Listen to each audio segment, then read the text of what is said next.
نشر اشاعت کړي د توحید او د قرآن د دین داعی سخ کول اخلاق لري حاج سخان زمانه د دین داعی نشر اشاعت کړي د توحید او د قرآن د دین داعی سخ کول اخلاق لري حاج سخان زمانه د دین داعی سخ کول اخلاق لري حاج سخان زمانه د دین داعی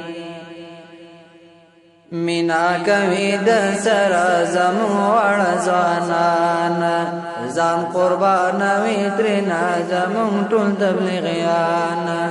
ځان قربان وي ترنا زموږ ټول تبلیغیان لګیا دې په دعوت